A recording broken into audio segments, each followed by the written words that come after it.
Have you ever had one of those moments? You know the one. You're standing in the kitchen or in the bedroom and you've just lost it. You heard your own voice and it sounded just like the parent you swore you'd never become. And in the silence that follows after the tears and the slammed door, you're just left with this hollow, aching feeling in your chest, asking yourself, what am I doing wrong? Why is this so hard? If that feels familiar, I want you to take a deep breath with me. Because today, we're not going to talk about 5 new tricks to get your kids to listen. We're not talking about sticker charts or new discipline techniques. Today, we are going on a journey into a book that fundamentally broke me open and then put me back together. A book called The Conscious Parent by Dr. Shefali Tsabary. And the promise of this video, the promise of this work, is this. What if the path to becoming a better parent has almost nothing to do with fixing your child and everything to do with healing yourself? This is Pages to Practice. Our mission here is to move wisdom off the page and into the raw, messy, beautiful practice of your actual life. Let's begin. The central, earth-shattering idea of the conscious parent is that our children are not lumps of clay for us to mold into a perfect sculpture. They aren't our second chance to get things right.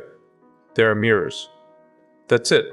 They are perfect, unflinching mirrors, reflecting back to us all of our own unresolved pain, our own unmet needs, and the parts of our ego we try so desperately to hide. The reason parenting feels so hard, the reason we get so triggered, is because our children are unintentionally pressing on all of our oldest, deepest bruises. And the book argues that this is not a curse. It's an invitation. An invitation to stop trying to control the mirror and to finally get curious about the reflection we see. So, how do we do that? I've distilled the book into 3 core principles we can actually practice. The first is this. We have to shift from a mindset of correction to one of connection. Our instinct, our cultural programming, is to correct behavior. Stop crying, don't be rude, clean your room. We see the behavior as the problem. But Dr. Shefali says, the behavior is just the symptom, it's the smoke. The real work is to get curious about the fire. What is the feeling, the unmet need underneath that behavior? I remember my child having a full-blown meltdown over, the wrong color cup. And my first immediate reaction was anger, frustration. This is ridiculous. You're being irrational. My ego wanted to shut it down. But I paused, and I tried this. I got down on their level and just said, wow, you are having a really big, angry feeling right now. It's all coming out. And just that acknowledgement. That's all it took. The storm didn't magically vanish, but the entire energy in the room shifted. It was no longer me against them. It was us, together, looking at this big feeling. This is transformative, because it teaches our children that all of their feelings are valid, even the ugly ones. It builds a foundation of trust so deep that when the real storms of life hit, they know they can come to you, because you're not there to fix them, you're there to connect with them. The second, and maybe the most important principle, is learning to see your triggers as your greatest teachers. When your child does something that causes a disproportionate emotional reaction in you, rage over spilled juice, deep anxiety over a B on a report card, panic when they talk back to you, that feeling, that intense, outsized feeling, it doesn't actually belong to this moment. It doesn't belong to your child. It belongs to your past. Your child is simply the messenger, delivering a message from a younger version of you.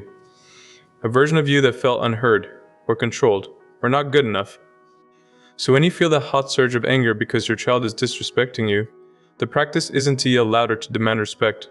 The practice is to pause and ask a radical question. Wow, this feeling of being disrespected feels familiar. Where have I felt this in my own life? When did I feel powerless and unheard as a child? This is the key to everything. Because when you start to do this work, you stop blaming your child for your reactions. You take ownership of your own emotional landscape, and you begin to heal wounds you didn't even know were still bleeding.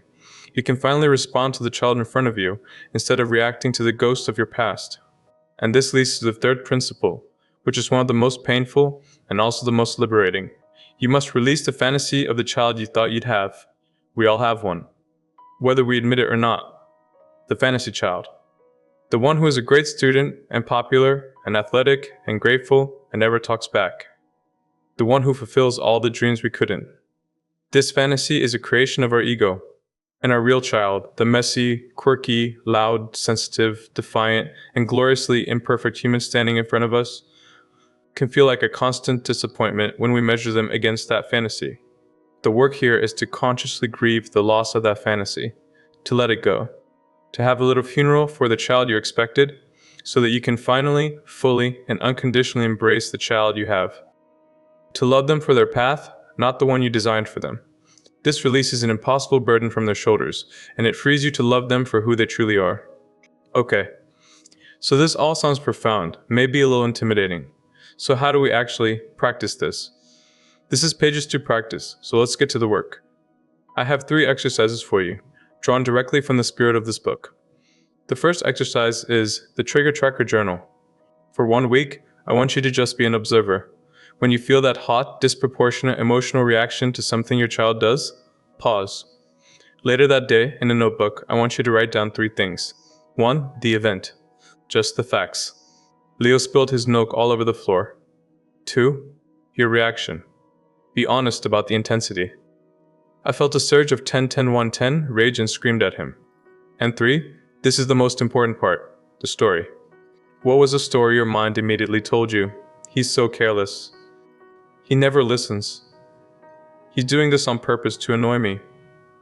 After you write the story, ask the question, when have I felt this powerless, or this unseen, or this angry before in my life, long before my child was here? Just ask the question. You don't even need the answer right away.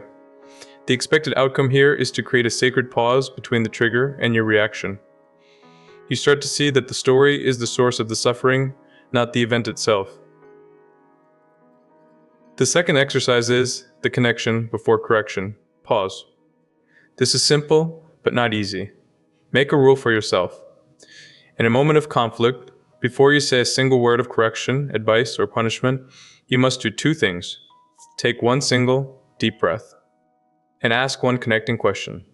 That's it. The question could be, help me understand what was happening for you just now.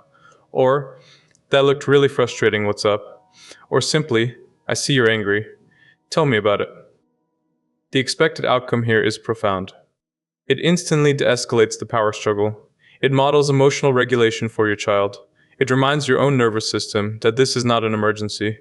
It changes the entire dynamic from a battle to a collaboration. And the third exercise. This one takes courage. It's called the fantasy funeral. I want you to sit down and write a letter. A goodbye letter to the fantasy child you thought you would have. Acknowledge the dreams you had for them. The athlete, the scholar, the artist. Thank that fantasy for showing you what your ego wanted. And then, let them go. You can read it aloud, you can burn it, you can tear it up. It's a symbolic act of release. Then, on a fresh piece of paper, write in your letter. A letter of welcome to your actual, real, living child. Celebrate their specific, unique spirit. The way they laugh. Their strange obsession with bugs. Their sensitivity. Their fire. See them for who they are, right now. The expected outcome is liberation. For both of you. It's the beginning of unconditional love. Now, I know a part of you might be thinking, this is great, but what about discipline? Am I just supposed to let my kid run wild? And the answer is no. This is not permissive parenting. Boundaries are essential. But a conscious boundary comes from a place of calm, loving centeredness, not reactive anger. A conscious boundary sounds like, I love you, and hitting is not okay in our family. If you feel the need to hit, you can hit this pillow as hard as you want. It's firm, it's clear, but it's rooted in connection, not in fear. And I know the other thought. This sounds slow. I need the behavior to stop now. And I get that. We live in a world of quick fixes. But this isn't a quick fix. This is a long-term investment in your child's emotional intelligence and in the foundation of your relationship for the rest of your lives. It's choosing transformation over mere compliance. And finally, maybe the toughest one. My partner isn't on board with this. Don't try to convince them. Don't send them articles or leave the book on their pillow. You can only do your own work. You be the change. You practice the pause. You offer the connecting question. When the energy in your home begins to shift, when there is less yelling and more peace around you, they will notice. Your practice is the most powerful invitation you can offer. This brings us to the real heart of this work, the true reason we do it here at Pages to Practice. This book, This practice is disguised as a parenting guide. But it's not. It's a manual for your own spiritual awakening. Your children are not your problem to solve. They are your assignment. They are the curriculum for your soul's evolution. They will hold up that mirror every single day, without fail, and invite you to look. They will invite you to heal the parts of you that you abandoned long ago. They will invite you to become the person you were always meant to be, whole, conscious, and free. The goal isn't to raise a perfect child. It's to allow our children to help us raise our own consciousness. So the single most important practice from all of this is simply to ask yourself, in those hard moments, what is this moment trying to teach Mac? Thank you for sharing this space with me today. If this resonated, I'd be honored if you would subscribe and join our community. And in the comments below, I'd love for you to share one thing. What is a small, recurring trigger you've noticed in your own parenting? Just naming it is a powerful first step. Remember, this is not about perfection.